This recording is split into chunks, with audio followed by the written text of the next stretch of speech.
mu gihe wewe gufunga cyangwa ukagwara ibintu wakoze uwo munsi byo gutunga igihe kingana gute dufate gusa umuryango uri kurafungura uwo ushobora kuba igihe kingana gute yabivuze nagiye mbona ama image menshi y'ubuzima bwanje y'ubuzima bw'abagenzi y'ubuzima bw'abandi muri rusange mu kibano aho umuntu agira ikibazo agasanga nta kintu na kimwe yubase kiriko kiramwinziriza même na $10 ku munsi par exemple. So rero ibyo nibyo ragenda cyane mugabo byanyeretse yuko amafaranga aragoye ni meza mugabo aragoye. So rero ikintu novuga ku bantu bose bagiye kwikonsantra kw'ibintu bya dropshipping cyangwa kwikonsantra ku bindi bintu mwitonde kereko ntibari kuza ati mugende gahoro haranyerera yuko yari rimwo cyane cyane abantu turi close ariyo Fama Burundi mugabo apare yo mu Burundi narakoze n'indi e-commerce yakora Dubai na Egypt rero nagenda abona itandukaniro ry'amamasha rero vuga gute nkuko yabibasiguriye Dr. John e-commerce ni blend wanashima isaba uburyo kuko je ngerageje no guharura nko kuva yo 2019 namaze gushira amafaranga barenga plus de 250 millions muri entreprise imwe.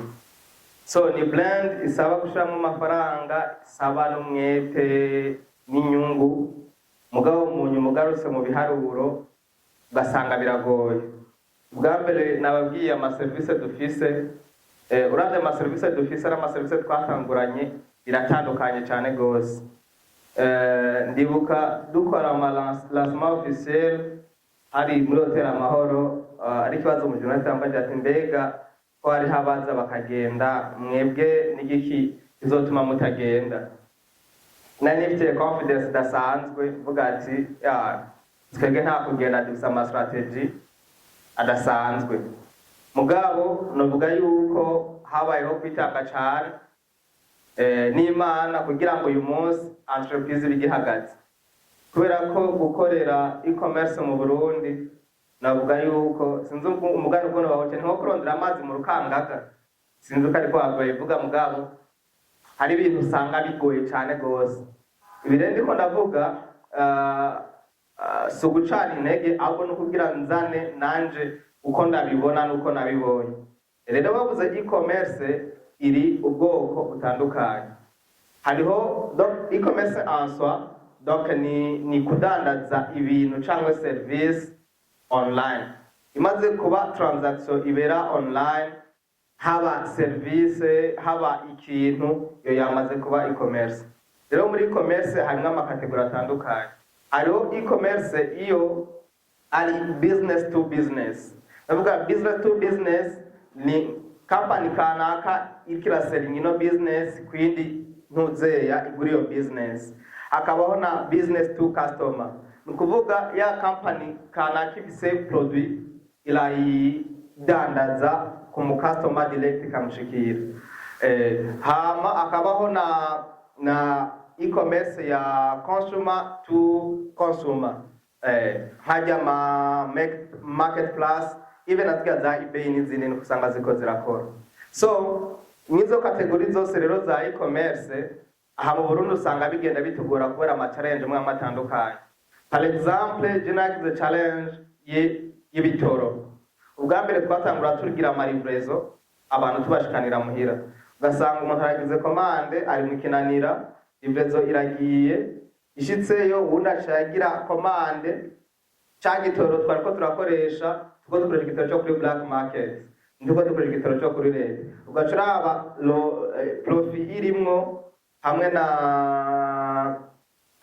na cost bakoresha tugasanga ibyo bintu biratandukanye karaba lens y'amabilo office abakozi n'ibindi ugasanga biragoye aho ivyo byose nagira navyanaliza ngenda mvuga ati reka ndabe yuko quand même bino bintu no vyameliora les dépenses zikaba zike ariko amaprofa akaba menshi iyindi challenge yari ikomeye cyane gose n'ikibazo ca connection twebwe twashobora gushika ku muntu wanashima ko objective kwa dufite twavuga ati wongitwara ku buntu mugabo oda ukaba wayiguriye muri website zacu, ariko umuntu by'ukuri yabishaka kodaringa mugabo akagira ngo aje muri site web bikanga ko yuguruka kubera iki ikibazo cy'amakonexo mu Burundi. No kuvuga izo challenge zose zaca ziratuma hariho akazi katavanze. Rero navuga ko icyo gihe urumva kuva 2019 gushika ubu hari ibintu byagiye birahinduka. Ubu hari abantu bafite amakiti ya Starlink ari benshi, même na limitere igenda yevuriwa, unarabonye hariho ahantu afata 5G nubwo bitaraba byiza. Rero ikintu nshaka gushika ko n'igiki muri e-commerce ngaha mu Burundi sinozi conseilla abano bitati nk'abantu bakiri muri starting, donc aba beginners. Startup ya e-commerce je vraiment umuntu no yihanura n'umuntu amaze gushika kuri standard nini. Par contre dropshipping ni ikintu gishobora kumufasha. Rero biragoye, jewe narayigerageje irananira pe sinababesha, mugabo impamvu yananiye je ndi umunebwe kandi nta n'umwanya mfise ibintu byinshi nkurikirana. Rero umugabo d'après y'amanalize nagiye ndabona nagiye gusanga abarundi ntabwo tugura, ariko hanze ho baragura. Burya uzosanga mu Burundi umuntu akandandariza kuri stati ya WhatsApp, mugabo ibyo vraiment muri Amerika cyangwa ahandi izindi kontinent barabirenze. Barabirenze cyane gose. Je ngo unye namye ndaba ana TikTok yavuga ko dutambira kimiziki, ariko muri chaîne wanakora ama company menshi yadanaje ama produit menshi cyane gose kuri TikTok.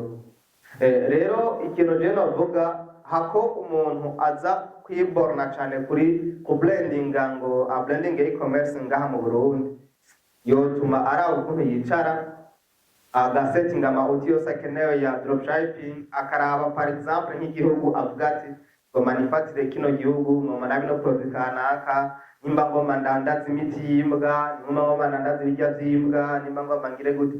Donc ibintu muri make abona yuko hari hahandi yoronka amasha, kuko mu Burundi abantu bakoresha telefone baracari bake cyane gose.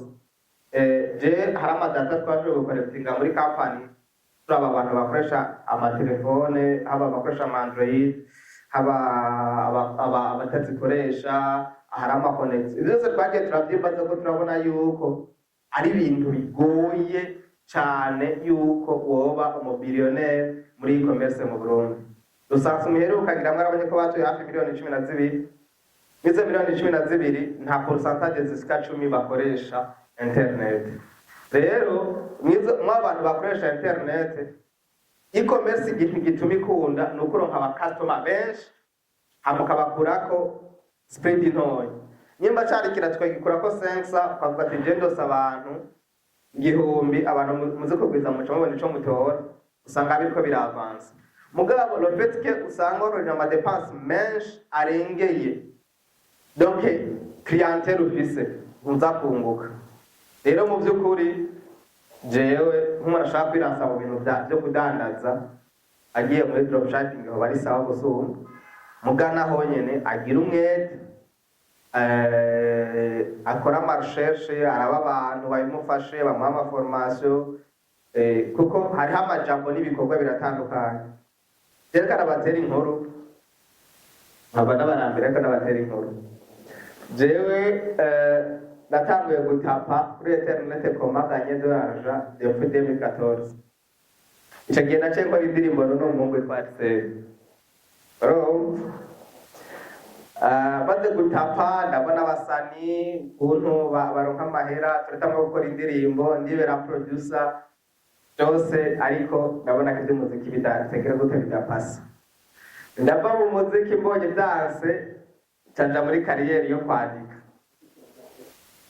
Akapera nyayo ngiye kwandika nubwo niho narose 6 zimeze neza mugabo zitunguka, kuko mbaje natanguye kwandika depuis 2015.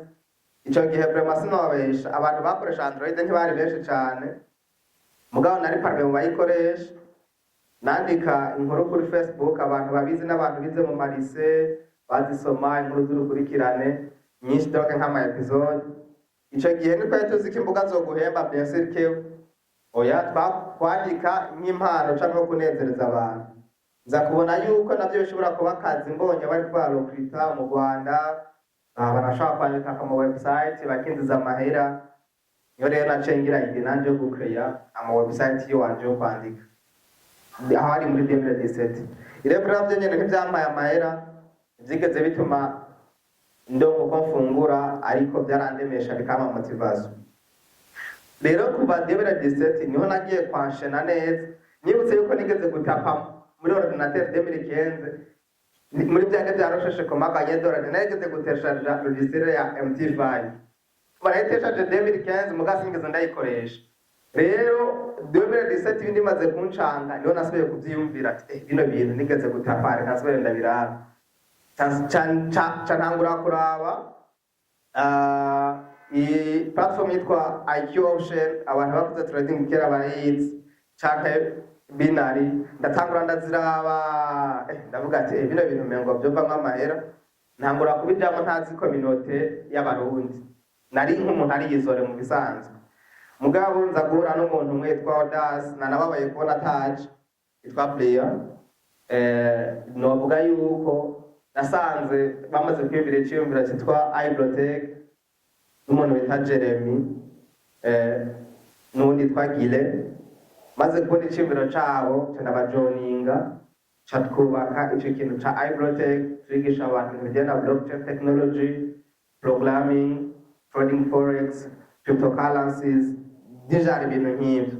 Gusa muri iyo periode yose renda babwire niho nabona yuko umengo ndumutunzi kuko ndibuka yuko nigeze hajya trading igitangura ibiryoshe neza ntomba uza guhomba mu nyuma rero ngitangura ndabona nizuza $100 ku munsi aje fata agenda ndandika ndatangura kwandika ati Dubai nanga Thailand nanga Miami nanga ndagira izo voyage zose ati izerera ngoma ndazizunguruke cegenda ari muri Egypt ya ku munsi ugira nka gatanu baregeza ku $100 aciye muri ya account y'igihumbi natugabo ni byayo rero nivyoroshe. So ico gihe naciye niga kwicara ndatekereza ndamenya ati ndiga niki nkeneye mu buzima byogenda gute. Mugabo mwumve ko iyo periode nari nshushe ku rugero ruteye ubwoba. Ngira niyo adolescence je nagize mba naryama saa 8 z'ijoro kandi saa 9 n'abavyutse ngira amarecherche ntapa muga naribona mfise confidence yuko gutera imbere acaheze nibona ndi Sioni tegeza rose ntero bwavume cyane nari umuntu adasanzwe urako ngiye gutera imbere mugabo nasanze atarakayarita kubera ko nagize amajambo menshi na expectation nyinshi zitandukanye n'ibikorwa hajya amafaranga na yarafise indi formule yayo itandukanye n'ibyo twe twibaza cyangwa n'ibyo tubona no munsi baratubwira uwokora uko wogira uko ni byiza mugabo biratandukanye n'ibintu by'amafaranga pe. Le fait que hari ikintu kiri mu gitabo cy'ubuzima yahize mwati kuronka amafaranga ni kimwe no kuyagumana ni kindi. Inico kintu kirakomeye ni fact dasanzwe mugabo no kuronka amafaranga ni kindi. Apana bya bintu bwati ngo nakayaronse 1 million 10 million 12 million ahubwo wa muntu hari financial stable. Hari ikindi kintu bavuze bariko barigisha sinibuka nimba ari Kibo nimba ari Shadow yabajije ati mbega mu gihe wewe gufunga cyangwa ukagwara ibintu wakoze ubu munsi byo gutunga igihe kingana gute dufate gusa umuryango uri kurafungura ubu ushobora kuba igihe kingana gute yabivuze nagiye mbona ama image menshi y'ubuzima bwanje y'ubuzima bw'abagenzi y'ubuzima bw'abandi muri rusange mu kibano aho umuntu agira ikibazo agasanga nta kintu na kimwe yubase kiriko kiramwinziriza même na $10 ku munsi par exemple. So rero ibyo nibyo ragenda cyane umugabo byanyeretse yuko amafaranga aragoye ni meza umugabo aragoye. So rero ikintu novuga ku bantu bose bagiye kwikonsantra ku ibintu bya dropshipping cyangwa kwikonsantra ku bindi bintu mwitonde kereko niba ari kuza ati mugende gahoro haranyerera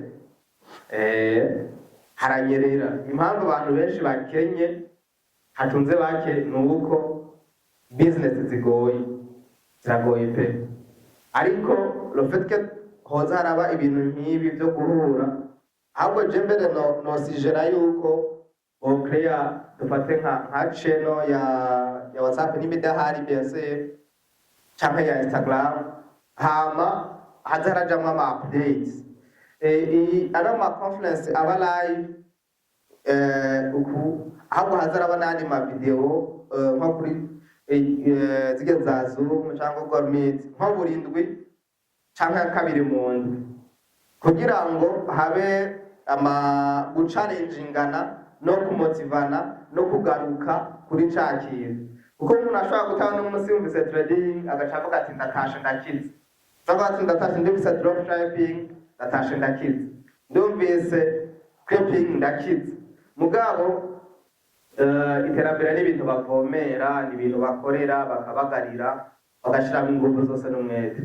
Rero proposa sibidahari ivyo bintu babishireho, babihe n'umwanya, kubera ko umugenzo watunze ni ubutunzi. Nigeze gukena gusa abantu ntibabimenye. Nibyo nigeze gukena abantu ntibabimenye, impamvu batabimenye nuko nayo se abagenzi batunze. Nafse bisa possible ngaha yabazi neza ati hadi imyaka telefone ati deposa turanimira cyase deposa nirwa hafata ngo rero nayibiki kuko ntiyarazi ko nakenye. Rero mugabo abimenye ari kudeposa acagira amakenga. So rero iki kintu cofasha jewe nawe we na mugenza, kuko nimbona umunsi naje nkabona mabuje hariya ndazi neza ko ateye imbere atazonyirengagiza. Rero habeho ikintu cyo kugira gute cyo encadrement mu bisanzwe, niyo shaka kushikana, hariho encadrement y'ibi bintu na suivi. Kuko umuntu umutereye ngo wabonye ino ni platform yo kugira gukira ama website atataha muyiruko nyene, none ntiyataha muhira niyagira ama pratique akagira kamugoye, bizoca bigenda gute? Azoca arindira hazobe indi conference. Dene bazayi uko hakenewe ko abasuivi muri Metavision mu byo bakora harimo gukurikirana imigambi. Rero gukurikirana imigambi no kwankadra iyo migambi ahawuse guzura imigambi, nimo bafasha bazana imigambi yabo muyijere, ivyumviro byabo mubijere. Nimba muronka 10%, nimba muronka 20% kajayo, mwaronka 10% kwa naka haja kwa naka, ejo muzosanga mufise 30% mwagi murabakwara batandukanye. Naho kajayo namwe nimuzani iyo migambi yanyu, imitwe ikoranye. Haja udafise umuhanuzi ntaco bufise. For example, jenda kwereka jundo iki kintu nibaze kubikirungikiye jewe, bikirungikiye timu y'abantu benshi. Arabashoye kugenda bakubitiye kuri tere baduze ruguru, nabo bo trakora ibintu by'ama estates, bagiye ruguru by'ama parasite duje kakubyabiriza ruguru. Aho bose bagiye kuri tere mbwa bacenga, nawe wabonye ikintu baza gutanga raporo tugahanahana ivyumviro. Mugenzana ngaha anye turahanahana ivyumviro. Bivuze ati ni mwankadre bano bantu bose aba baje umwe sazana icyumviro ciwe mucankadre. C'est pas seulement yuko biborna kuri e-commerce, ngo biborne kuri trading forex, ngo biborne kuri dropshipping, ngo biborne umwe afite nashoboye gikomeye nuko ico kintu agikora. Umaze kuzamura abasiva mu bankadra umwe azobona ico ashoboye n'ico adashoboye. Sindababwira ngo muje muri e-commerce cyangwa ntimuyijemo. Ushobora kuba n'abajournaliste kujya kwaga agaciro media, ushobora kuba aba videographe, aba graphic designer, ibintu dijare nk'ivyo. Rero muri make navuze byinshi, muri make e-commerce ni nziza mugabo muyigire priority. Aha turi mu Burundi, nimugire priority ibyo bindi bintu mubona ko bishoboka. Hariho imigambi myiza mugabo idakunda. Nidabaje ari nigeze kumbwira ati none faje mu mugambi, ngamba ati wenda kuravye umugambi no gwa ntawo ukora, ati ntawo no ukora ati gute, ati none wewe je ko nshaka yuko urangura imihwi ukayidaraza kuri kote wewe idandaza, kandi wamba muri TikTok par exemple kandi guma wiyambariye utuntu turi chic ntabyo ukora kubera iki wowe ubibona umengo ufise stati yo hejuru or ibizana amahera biratandukanye n'irya stati ufise rero jewe e-commerce d'après mon experience aha mu Burundi ntiyotuma mutunga aka kanya hazogera igihe bikunde wanashima binabe byiza kuruta muguno mwanya banza murindire murabo ukuntu muratunganya indi imigambi ni myinshi aho bose muhora muri ville hajya binziza amahera mubaze mbega bakora ibiki donc mugira amayetide nkayo drop shipping mubonye bibavuruga navyo muri hebe kubera ko urashobora kubona umunsi uriko urakora drop shipping ukabona produit zose aho uza gupostinga wapo ugasanga si impano yawe kubijera ugasanga wewe uvuganye n'umufornisere wawe ntikiza gukunda ntimwumvikana iyo si impano yawe yihebe utuma wigira muri TikTok bamye baravuga iyo TikTok yakwije aba followers 200,000 uwo muntu naje ndamuzi wanashima naramupinga cyane gose ambwira ati ewa natibyukoze atiri ibintu bito mugabo nubwo nabwatira ibintu bito muri je nabona kari ibintu binini muga namwereka ati aba TikTok ya naka yaravuye mu ndwimwe yaravuye kuri 0 irashika kuri 1 million nawe ni presque ni nk'ukwezi n'iminsi nk'ine ntabwo bishika amezi abiri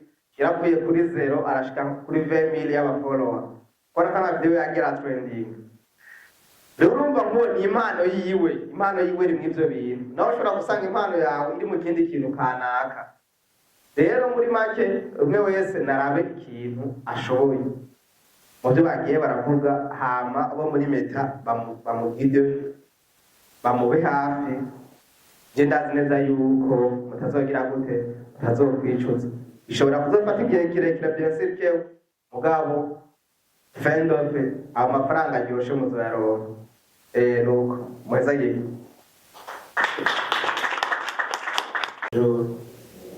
amarobo jonel cyambere mbaje gushimira muri business wana bari ngire no bintu akagira conference aho ubonye abantu bakaza bakumva biri positive menyereye haba amakonferanse y'ibindi bintu kumbure ajanye no kwigisha ukabantu bogira indero ukabantu ngo byara ku buntu ukabantu ngo bakoresha ubukingirizo uko ukabantu no ibintu by'ijare n'ibyo mugabo amakonferanse ubukingirizo ziracyatwenga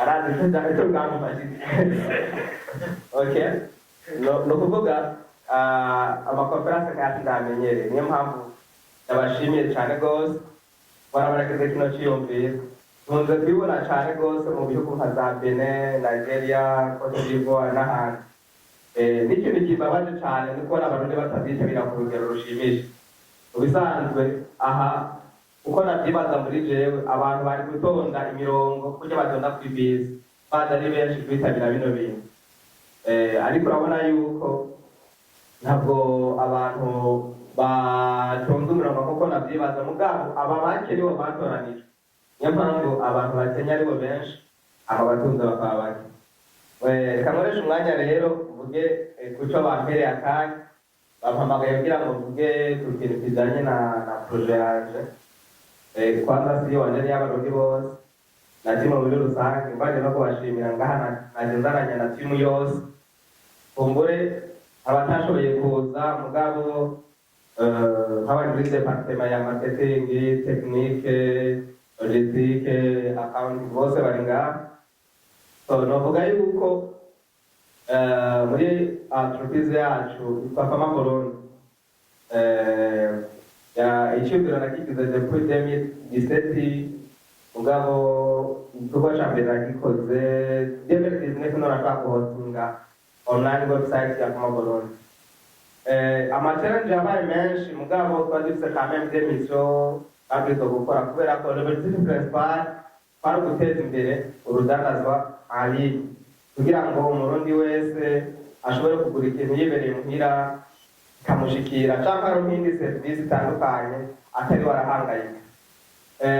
Twagiye turakora ibintu byinshi bitandukanye, twateguye ama-evenema, tugira ama-partnership n'abantu bategura ama-event atandukanye, turaduga ruguru, tugira ama-evenema, tugenda dusigurira abantu ibintu bijyanye no kugura no kugurisha online ukuntu bikorwa. Rero uwo munsi ngeze ku myaka itari munsi y'itanu dukora, kandi n'ubu tukibandanya, tukaba dufise icyo nakwita ni nka main task dukora ubu ariko arakora ashika nko muri 6. Iya mbere turagira gute, dusanzwe dukotesha tukagurisha imiduga ku muntu aba yifuza ati genda akeneye umuduga untemberamwo canke nzomarana igihe, turabikora. Kuba nawe yifuza ati nkeneye kugura umuduga, turabikora. Nuvuga ibyo ni ibintu byose ukora utarinze uva muhira. Just kuja muri Google ugatapa Western Famable Loan koko ugaca uraba iyo service ukayikora utiriwe urava muhira. Iyo ni service ya mbere. Service ya kabiri dukora, turagurisha amaparcelle tukongera tukayagura. Ikintu kita nka estate mu Burundi ntikirakomera. Rero hariho abantu badasanzwe nka Fabrice n'ubundi wo muri BMDC bariko baragerageza kugira igisata ca real estate. Ubwabo hariho ahantu kuri jembo n'abadatusha badashika, usanga bariko baha access abantu b'abadiaspora gusa, ukamengo nibo bantu bari bashobora kwinjira muri ibintu vy'ama real estate. Or uyu munsi nimba mpagaze sinzi igihe nzogira, mugabo ninagenda nasize akantu azoba ari security kuri jewe no ku bana banje. Muri make rero dushaka yuko abajene nabo cyangwa n'abandi bantu ndi bose muri make baronka access ku bintu bijyanye na estate. Niyo mpamvu twaca dushira ico gisata yuko umuntu ashobora kuba yibereye muhira akagira gute akamenya mbega ni ayo maplot agezweho ari ahantu hameze neza kwija amanorme ya leta, ushobora kuronka inzu yo kubakamwo bikagenda neza atamatati atakibazo. Niyo mpamvu twaca dushira iyo service. Iyi service ikurikira twaca dushiraho service ijyanye no kurangurira abantu ibintu. Kurangurira abantu ibintu dukorana n'abantu benshi batari bake b'abadandaza ngaha ari Bujumbura n'ahandi, bafasha gukura ibintu mu Bushinwa, muri Inde, Kenya, Tanzania n'ahandi. Mugabo twaciye dushirako n'akandi kantu twabona yuko kari gakenewe, akantu twaciye twita ni Pharma Connect. Iyo Pharma Connect rero yaciye ijyamo ku bantu bari bifuza connection, kubera ko abana twebwe twari dufise des problèmes za connection ya internet. Tugateka tubashirira akantu ka Pharma Connect gatuma abantu bashobora kuronka amakiti ya Starlink cyangwa andi makiti yose ya connection bari muhira, bakatugire komande y'izi kiti yaba ari minari standard kabasanga muhira. Kongera twafasha kugira amabonema abantu benshi usanga badafite amaviza kadi cyangwa tukabasista kuronka amaviza kadi online iwabo. Tukongera tukabafasha nk'abantu bifuza kugira serivisi ya location ya connection. Twe tuzoja Kirubanza, tuzoja Ngombe bariza tukakeneye connection ya internet, tugatideka tuzo turafasha abantu bose aho bari baze bararonka connection ya internet. Iyo niyo ako kantu ka Pharma Connect twaciye dushira niyo serivisi yo gufasha kurangura ama-products abantu. Hama muri Pharma Burundi bavuga yuko ayo ma-service yose murumva yuko hariho ibiro za location, imiduga, impuze ya amazu cyangwa kugura.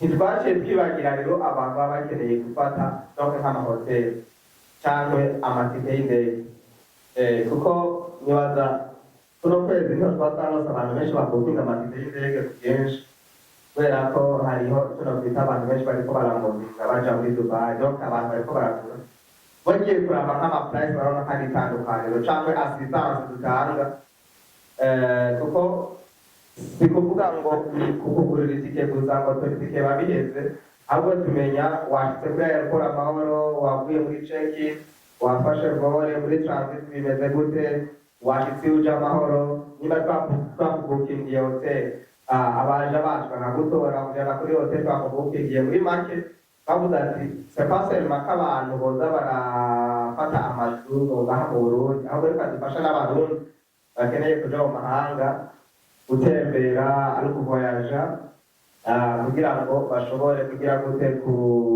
kuronka amatike y'indege byoroshe no kugira gute no kuronka amahoteli yabo biboroheye. Muri make ivyo bisata bikorera online ushobora kugenda nko kuri website thomasburundi.com ushobora kucubona yuko biriko birafunctiona mugabo nko ku bantu baba bashobora gushika nko kuri biro zacu kuko dusanzwe dufise aho dukorera atatu turakorera i Bujumbura kwino pave yo kuri yo kwa Muco yo hari biro yacu na Prof dusanzwe dukorera kandi no kwa Sion turafise warehouse iri kwa Sion dusanzwe dukorera kandi n'Igitega impande y'isoko kuko urumva turi muri business zitandukanye dusaba yuko tugira amafarasi atandukanye. Rero icyanyuma twaciye tugira kugira ngo kumbure tugende dufashanya n'iki na kiriya twaciye dushiraho igisata kijanye na consultants mu bintu bijanye na manufacturing.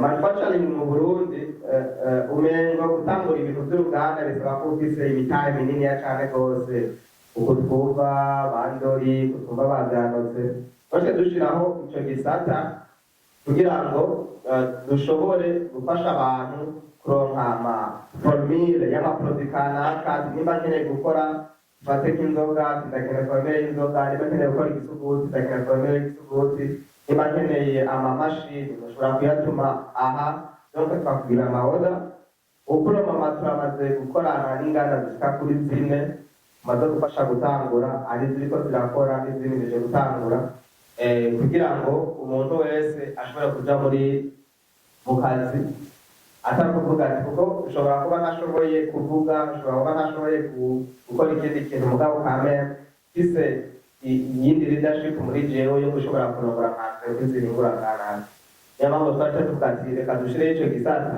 dushobore gufasha abantu bifuza gushinga inganda yama fure bahora bariha bagiye hanze kurondera amaformire yabazanire ngaha canke babatekinisiye barabaja kurondera babura tubazane ngaha mu Burundi nuko murakoze cane gose nahawe n'ikaze uri mu Burundi.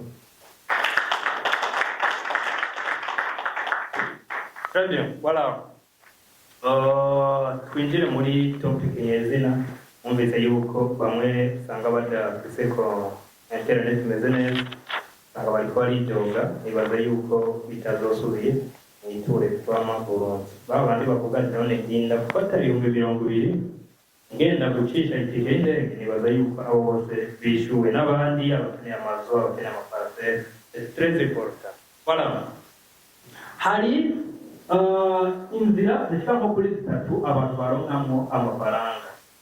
Mbuze amafaranga y'amafaranga umuntu ashobora kuronka umunsi ku munsi. Icya mbere hariho salaire, icya kabiri ushobora gukora business, icya gatatu nakise guhangayika hazara guhangayika mu muryango kuvuga ngo uyu munsi ugashika ngiye muri biriya ndaronka yo kuwugaburira umuryango ndagira iki voilà, izo nizo nzira nze kubona abantu baronkamwo amafaranga ndavuze amafaranga akakanda gasubiramo